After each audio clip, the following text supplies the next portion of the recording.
자, 여러분 안녕하세요. 앞서서 소개를 받게 된 진잠초등학교에 근무하고 있는 노성애 선생님입니다. 아마 여러분들이 오늘 뒤에 계신 본 강연을 통해서 만나게 된 선생님께서 바닷속 화석이나 어떤 바다의 역사, 이런 지구의 역사, 이런 역사 쪽과 관련된 부분이 있어서 선생님인 그 앞에서 이제 도입 강연으로 지금 하는 부분인데, 바다와 관련된 몇 가지 역사적인 사실을 여러분하고 한번 이야기해 보려고 합니다. 선생님 주제가 바다를 제패한 자가 세계를 지배한다. 섬도 굉장히 무거운 주제이긴 한데, 이 안에 몇 가지 그래도 가벼운 바다와 관련된 이야기들을 여러분하고 한 5가지 정도를 좀 준비를 해 왔습니다. 그래서 그 이야기를 통해서 여러분하고 바다에 대해서 한번 조금 더 알아보는 그런 시간이 됐으면 좋겠습니다.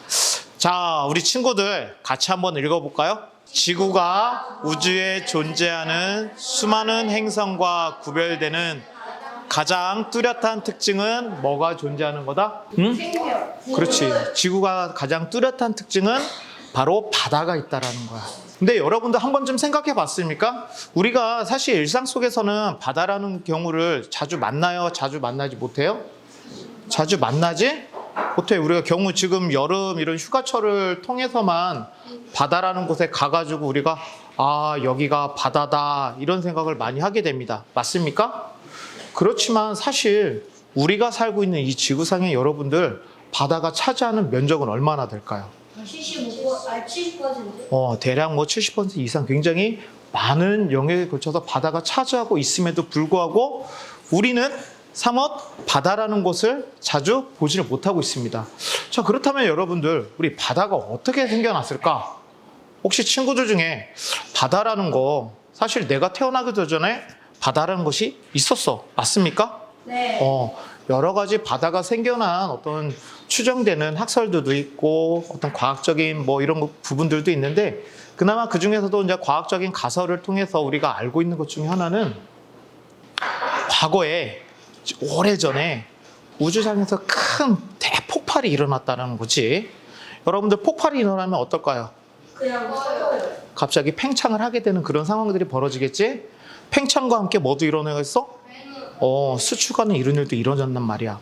그러면 그 안에서 몇 개의 어떤 분자들이나 입자들이 모여가지고 또 원자라는 것이 만들어지고 그 안에 중력의 힘으로 인해서 끌어당겨지는 것들이 있단 말이야. 이런 것이 끌어당겨지다 보니까 작은 소행성들이 또 뭉치는 경우들도 생겨나게 되다 보면은 어떤 은하도 만들어지고 별도 만들어지게 돼요. 그 중에 하나가 바로 뭐냐면 이러한 지구가 만들어지게 돼요. 자, 여러분들, 그런데 이러한 지구, 여러분이 생각했을 때 보면은 어때요? 굉장히 예뻐요. 그래요. 대부분 얘기하는 경우가 예뻐요, 이런 얘기하는 경우가 굉장히 많아. 근데 단순히 우리가 생각하는 지구는 예쁜 걸로만 존재할까? 아니요. 그렇지가 않단 말이야. 여러분이 보는 쪽에서 오른쪽에 보면은 약간 좀 갈색으로 보이는 부분은 우리가 대륙 또는 육지라고 하는 곳이고, 검게 된 부분은 여러분들 바다라고 하는 부분이야. 이렇게 크게는 육지와 바다로 구분될 수 있는 이런 지구의 기능 중에서 우리는 이 넓은 면적을 차지하고 있는, 육지보다 넓은 면적을 차지하고 있는 바다의 기능에 대해서 한번 생각을 해봤으면 좋겠어. 자, 바다 어떤 기능을 할까? 먹을 거요. 먹을 것을 준다. 자, 여러분들 지금 여기 있는 사람 지금 뭐를 하고 있어? 물 뿌려요. 물을 뿌리는 행위를 하고 있어. 그런데 우리는 이런 물을 뿌리는 행위를 통해서 무엇을 볼 수 있냐면은 바다를 통해서 여러분들 우리는 물을 얻게 됩니다. 여러분들 넓은 바다에서 여러분들 대기가 증발을 하겠죠. 대기 순환이 이루어지게 되면은 여러분들 바닷물이 증발을 하게 됩니다. 그렇죠? 증발하게 되면 그게 수증기가 떠서 대류에 의해서 움직이다가 우리가 얼마 전에 느꼈던 큰 장마 기간을 통해 가지고 뭐가 내렸어? 많은 비가 내리게 되지. 그런 비를 통해서 우리는 물을 얻게 돼요. 그런 물을 지하수를 통해서 얻기도 하고 또 그런 물들이 지표소를 따라서 흘러내려오기도 합니다. 맞습니까?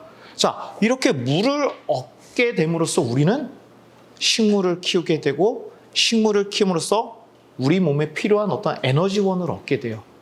바다는 우리에게 여러분들 이렇게 생명을 유지할 수 있는 부분을 우리한테 주고 있습니다.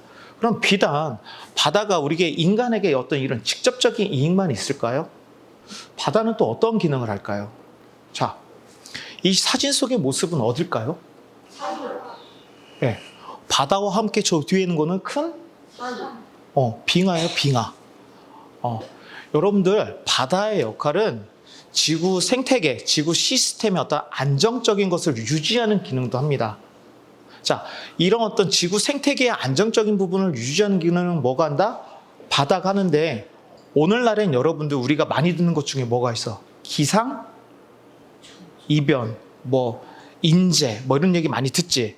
그래서 어느 지역은 정말 무더위가 정말 심하고 어느 지역은 홍수가 나기도 하고 어디든 막 큰 이런 어떤 그 해수면이 올라가가지고 물에 잠기기도 하고 그런 어떤 많은 기상 이변을 겪게 되는데 이런 기상 이변을 겪게 된 이면에 바다라는 역할은 그러한 기상 이변이 일어나지 않도록 지구 시스템이 어떤 안정적으로 운영될 수 있는 그런 역할을 누가 하고 있다? 이런 바다들이 하고 있습니다. 자, 이런 바다가 기후 이상의 어떤 이런 부분들도 안정적인 역할을 통해 가지고 지구 안에 켜가고 있는 이런 생명들을 키워내게 되고 그 안에서 동물들, 식물들, 궁극적으로는 우리 인간이 이 생태계 안에서 살아갈 수 있게 해주는 그런 역할을 하게 되는 거죠. 자, 그러면 이러한 바다는 무엇과 맞닿아 있다고 할 수 있을까? 바다. 지구가 물. 우주의 기원, 우주가 태어난 것과 앞서서 얘기한 지구의 기원. 생성. 자, 지구는 여러분들 어떻게 태어나요?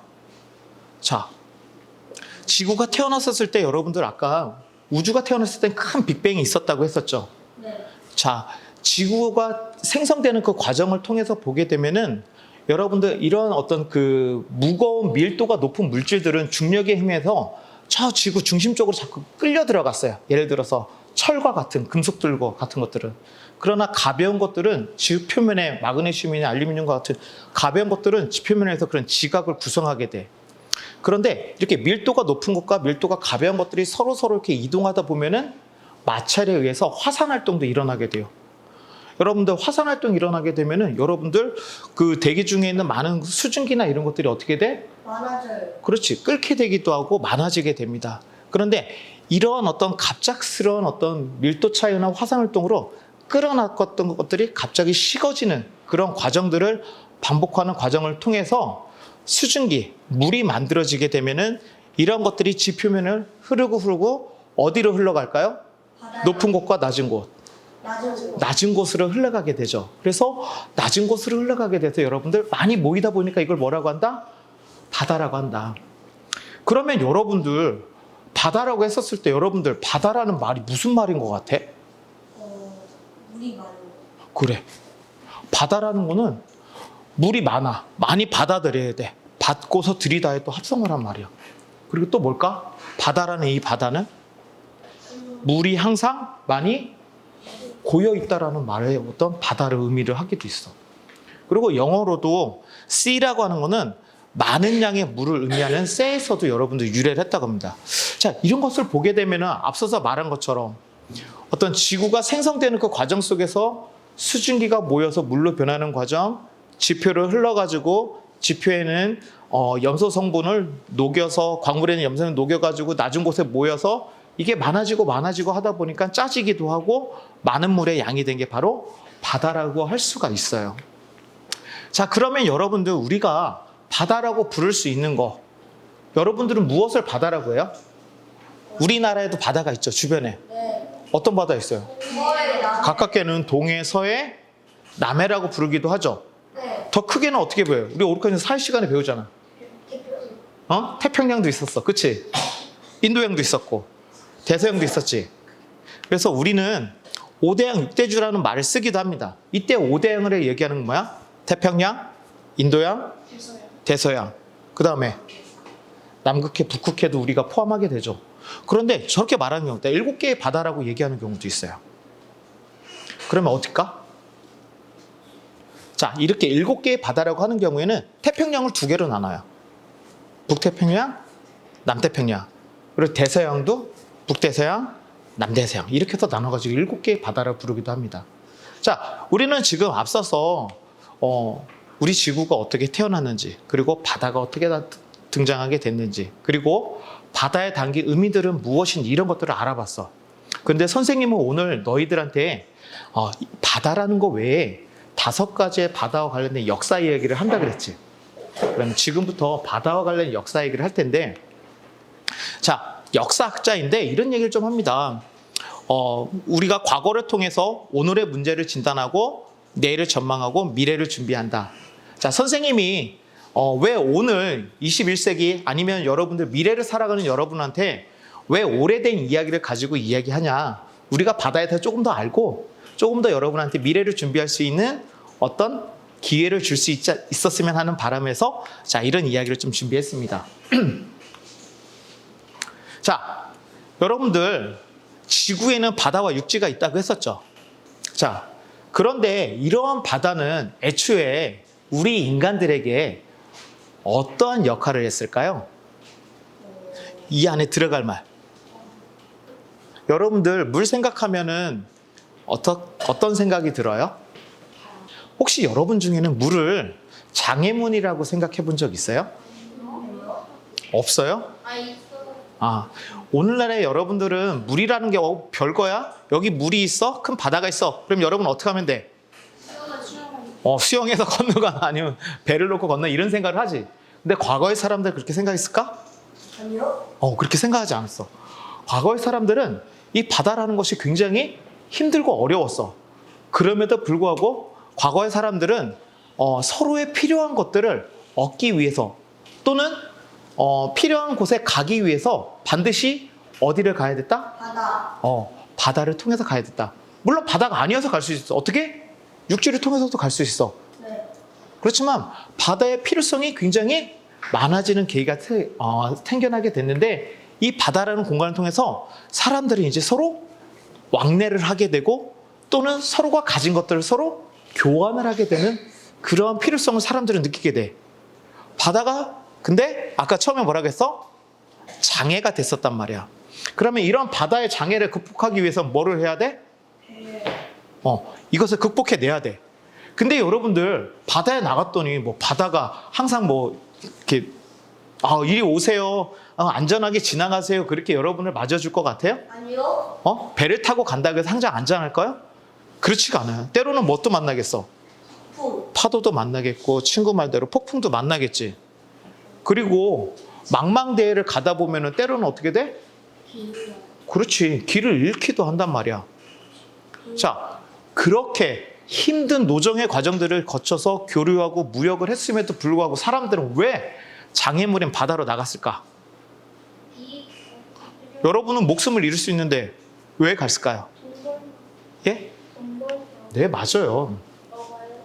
사실은 여러분들 많은 돈을 벌기 위해서 사실은 갔죠. 뭐 돈을 위해서 목숨을 버려? 과거에는 그런 사례들이 많이 있었어요. 물론 이제 지금도 사실은 우리가 많은 노력과 열정을 태우는 것 중에 하나가 이런 어떤 경제적인 부분, 다른 사회적인 가치적인 것도 명예나 이런 것들도 우리가 갖기 위해서 노력은 하지만 경우에 따라서는 많은 어떤 이런 경제적인 부를 누리려고 합니다. 이때 당시에도 바다를 통해서 교류와 무역을 하고 그리고 바다를 장애물이라 생각했지만 이렇게 부를 축적하기 위해서 많은 나라들이 노력을 했습니다. 선생님이 오늘 강연의 제목 바다를 뭐하는 자가 세계를 지배한다? 바다를 지배하는 자. 그렇지. 자, 그러면은 그런 나라들이 몇 개의 나라들이 있는데 선생님이 여기에서 몇 개의 나라를 소개하고 우리가 앞으로 바다를 어떻게 생각해야 되는지 그 생각을 한번 나눠보고자 해. 첫 번째로 소개하고자 하는 나라가 있어. 어딜까? 미국? 너무 빨리 나왔는데? 지중해. 어딜까? 호주? 아니야. 혹시 여러분들 로마 들어봤습니까? 네. 좋아요. 자, 이 중에 어디가 로마일까? 자, 여기 여러분들 이렇게 무슨 여성의 롱 부츠 같은 모양의 나라 보이세요? 네. 저희가 로마야. 자, 여러분들 이 나라를 이렇게 보게 되면은 왜 저쪽에 로마인데 그럼 지중해는 어딜까? 지중해는 해는 해라고 하니까 무슨 바다일 거야? 여러분 이 하늘색으로 보이는 여기가 이제 지중해란 말이야. 왜 지중해가 로마의 호수라고 얘기할까? 첫 번째, 로마라는 나라는 어떤 나라였을까? 사실 여러분들 이 당시에 로마가 이제 초창기 이제 그 건설됐었을 때는 여러 부족 국가들을 합친 나라였어요. 그렇지만 로마는 그 당시에는 그렇게 뭐 많은 힘이 세거나 그렇지가 않았어요. 오히려 힘이 센 것은 여기가 이제 아프리카 땅이거든. 요 아프리카 땅을 지배하고 있는 북아프리카의 맹주인 카르타고였어요. 근데 로마라는 나라가 점차 힘이 세워지게 된 계기는 이 지중해를 중심으로 한 몇 번의 전쟁을 통해서 여러분들 강해지게 되거든요. 자, 여러분들 이 로마라는 나라는 포에니 전쟁을 통해서 가지고 강해지게 되는데 총 3번의 전쟁을 하는데 여러분이 보게 되는 오른쪽에 이 사진은 바로 두 번째 전쟁에 해당하는데 이때 당시에 요 카르타고는 여러분들 어떻게 돼 있어? 로마하고는 지중해를 중심으로 바다 사이에 있었지. 그런데 여기 보면 여러분들 바다를 건너와 아니면 산을 넘어와요? 산을 넘어가죠. 이때 당시에 로마는 카르타고하고 3번의 전쟁을 치릅니다. 첫 번째 전쟁은 요 앞에 있는 요 시칠리아 섬, 요 조만한 요 시칠리아 섬을 얻는 데에서 전쟁을 한 번 해서 승리를 하게 됩니다. 근데 두 번째 전쟁에서는 카르타고의 명장인 한니발의 전술에 여러분들 큰 고비를 얻게 돼요.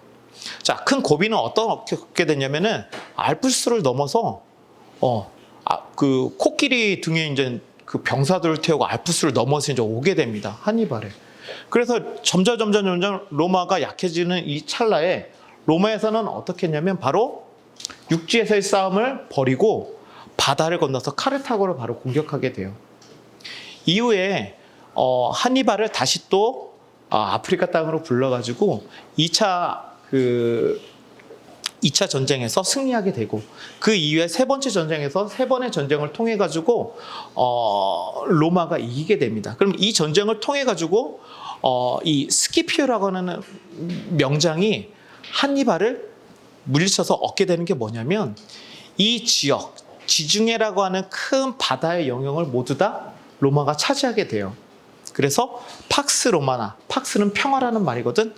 이 지역의 평화를 가져오게 됐는데 그것뿐만이 아니라 모든 길, 이때 당시만 하더라도 아까 잠깐 볼까요? 오른쪽에 보게 되면은 저 빨갛게 된 부분, 여러분들 로마가 저렇게 빨간 구두 모양의 저 지역만 그 확보를 했었는데 이 지역을 모두 다 그 장악함으로써 지중해 바다를 장악함으로써 저 빨갛게 된 모든 지역을 다 장악하게 된 거야.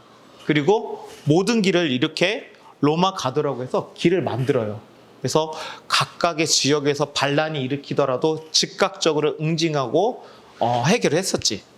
그런데 로마가 이것뿐만이 아니라 이를 통해서 얻게 된 건 뭐냐면은 바로 아까 그 북아프리카에 있는 이집트하고 거기 있는 곡창지대에서 밀을 가지고 가져올 수 있었어. 그런 밀을 바다를 이용한 것을 이용해 가지고 로마로 가져와서 그걸 가지고 이제 여러 나라들의 경제적인 부를 축적하게 된 거지.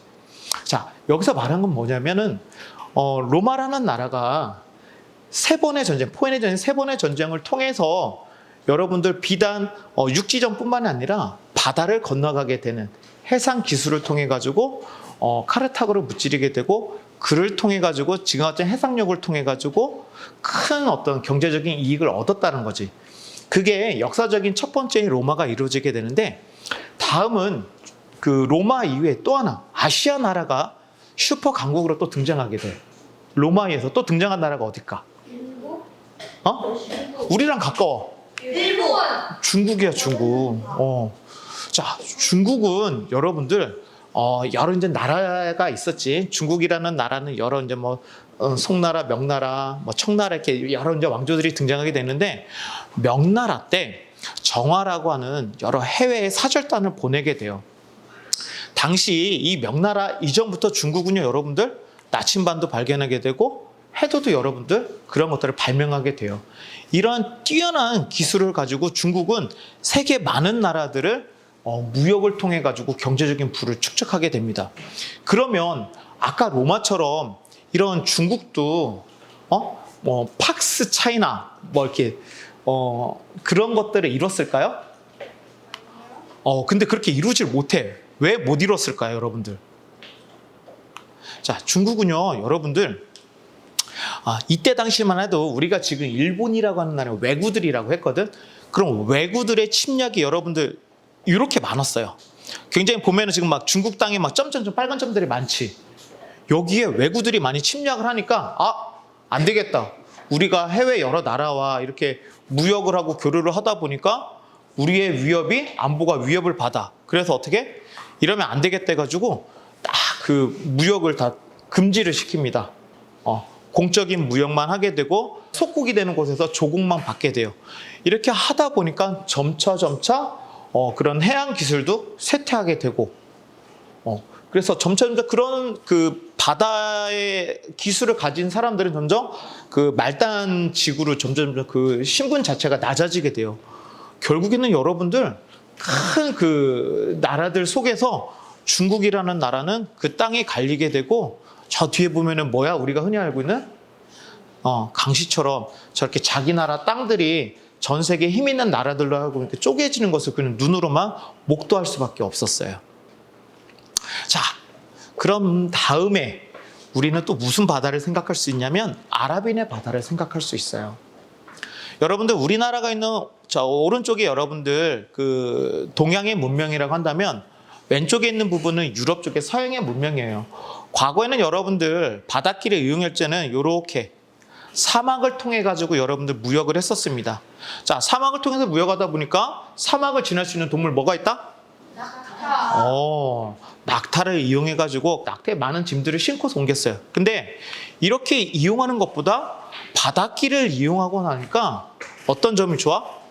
저렴한 비용에 많은 화물들을 싣고 옮길 수가 있었어요. 그래서 이렇게 바닷길을 이용해 가지고 여러분들 이때 당시에 해양 실크로드라는 게 만들어지게 됩니다. 자, 그러면 이런 해양 실크로드를 등에 업고 또 하나의 강대국이 등장하게 됩니다. 여러분들 베네치아 하면 무슨 나라라고 알고 있어요? 물의 나라죠? 자, 그러면 여러분들 왜 베네치아가 물의 나라인데 왜 해양 강국으로 등장했냐면 이때 당시에 로마는 여러분들 저 뒤에 게르만족에 여러분들 멸망하고 있었고 게르만족의 대이동이 시작돼서 막 압박을 받고 있는 사이였어요. 이 중에서도 저 지금 윗부분에 여기가 이제 베네치아인데 게르만족이 내려보다 보니까 이 베네치아 사람들은 그 게르만족의 어떤 야만적인 게르만족을 피해가지고 내려오고 있었어요. 근데 종국에는 더 도망갈 수가 없었냐면은 더 도망갈 수가 없었어요. 그래서 어디로밖에 나갈 수가 없었어? 바다로만 나갈 수밖에 없었어요. 근데 그 지역이 어떠냐면은 늪지대예요.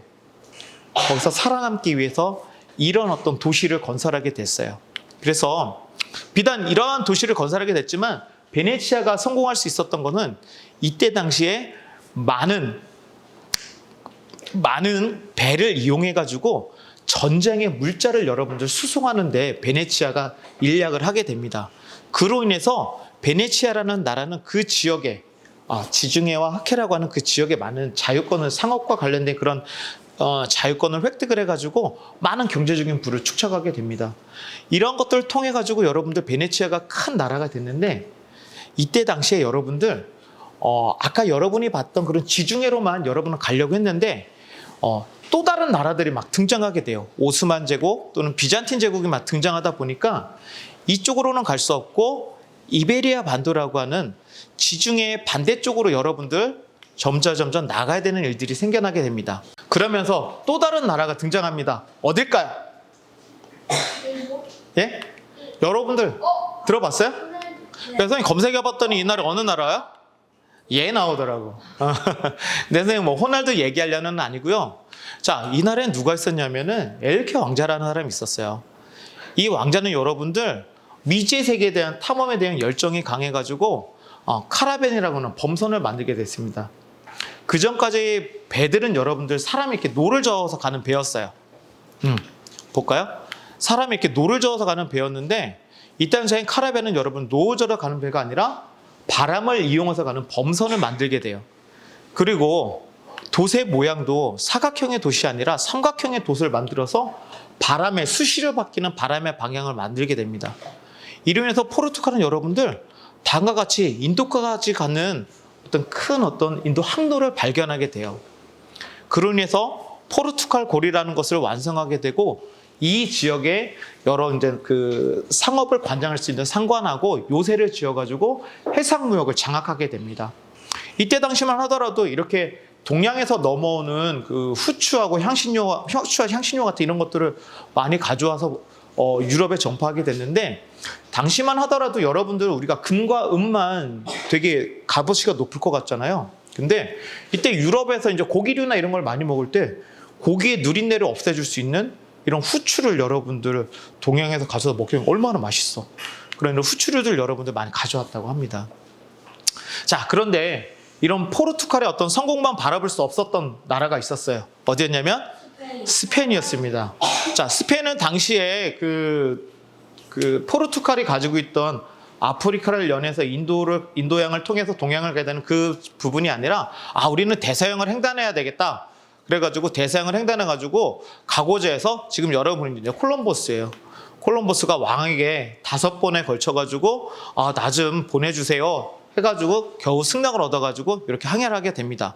근데 여러분들도 알겠지만 콜럼버스는 4번에 걸쳐 항해를 해가지고 새로운 신대륙을 발견했지만 거기가 새로운 신대륙이라는 것을 알지는 못했대요. 끝까지 인도라는 땅이라고 알고 있었는데 아메리고 베스푸치가 여기는 인도가 아니라 새로운 대륙이다라는 걸 명명해서 오늘날의 아메리카가 여러분들 있는 것인데, 자, 여기서도 보게 되면 스페인 같은 경우는 이렇게 콜럼버스뿐만 아니라 마젤란을 통해서도 여러분들 태평양을 발견하게 되고 마젤란 해역, 그다음에 동남아시아에 있는 필리핀 열도 이런 많은 나라들을 여러분들 발견하게 됩니다.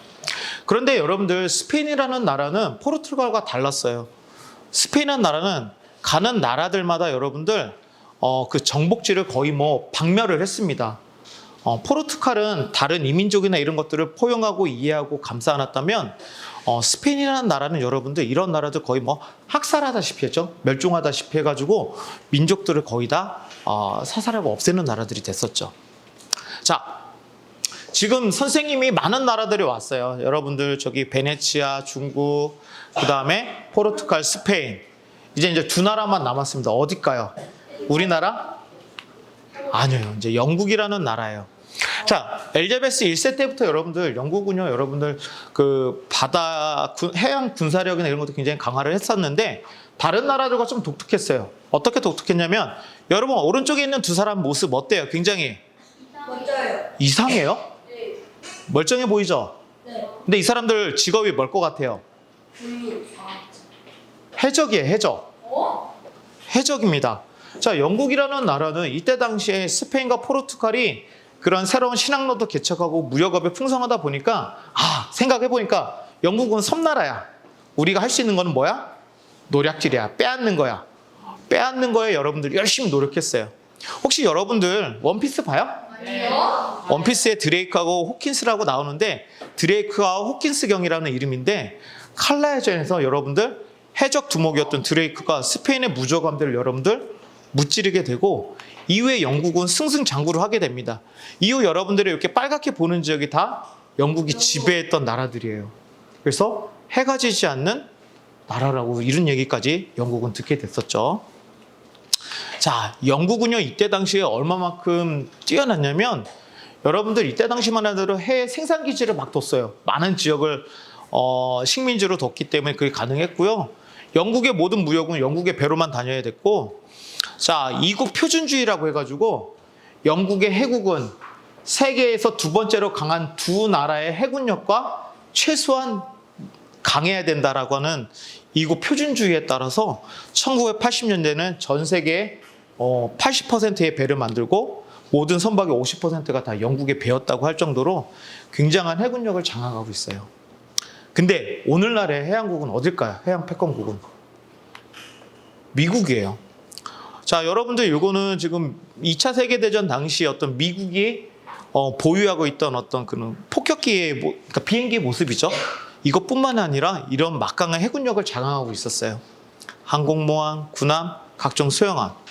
자, 미국은요, 여러분들 이러한 해군력을 바탕으로 해가지고 미국의 땅이 아닌 큰 대양을 건너편에 있는 어떤 나라와 싸우더라도 한 곳에 수십만의 군사력을 보낼 수 있거나 상륙시킬 수 있는 힘을 가지고 있는 나라가 바로 미국입니다.